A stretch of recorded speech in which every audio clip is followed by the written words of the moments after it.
Bonjour.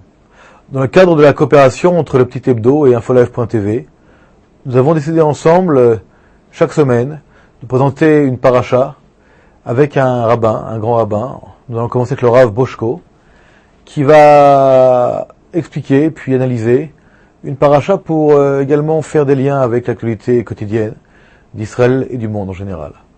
Infolive.tv donc se lance aujourd'hui avec le Petit Hebdo dans une politique à la fois culturelle et également religieuse pour faire passer un message. Nous espérons que nos spectateurs dans le monde entier, francophones, anglophones, hispanophones, également les autres, auront un plaisir à écouter ces différents rabbins qui, le long des semaines et toute l'année, expliqueront la Torah, la Bible. Chers téléspectateurs, la paracha de Va'era que nous lisons ce Shabbat est passionnante. On y découvre Dieu sous 3 dimensions.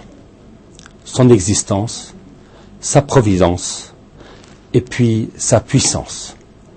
En effet, les Égyptiens sont affligés de 10 plaies. Mais chacune, 10 plaies qui sont, selon nos sages, 3 séries de plaies. Chacune des séries vient enseigner aux hommes une vérité essentielle. Lorsque Moïse dit à Pharaon qu'il va lui envoyer la première des plaies, il lui dit « afin que tu saches qu'il y a Dieu dans le monde ». La première connaissance nécessaire pour tout être humain est de savoir que le monde n'est pas le fruit du hasard, que le monde n'est pas quelque chose qui existe comme cela. Non, le monde a été créé. Et si nous n'avons pas été témoins de la création du monde, nous avons été témoins des plaies de l'Égypte qui ont montré que le monde avait un créateur. Mais ce n'est pas suffisant de savoir que le monde a un créateur. Il peut être comme un horloger qui a créé une horloge et s'en désintéresse. C'est pour ça que vient la 2e série de plaies qui est introduite par ces mots-là, afin que tu saches que je m'occupe du monde. Et c'est ainsi que nous apprenons que Dieu non seulement a créé l'univers, mais il s'en occupe à chaque instant. Et si quelqu'un pouvait penser que l'homme, lui, dans sa puissance, peut tout faire, vienne la 3e série de plaies démontrer à l'homme la toute-puissance de Dieu. Et alors, chers téléspectateurs, vous allez poser une question. Aujourd'hui, en l'an 2007, nous ne voyons pas de témoignage de l'existence de Dieu, encore moins de son intervention dans le monde, et encore moins de sa puissance.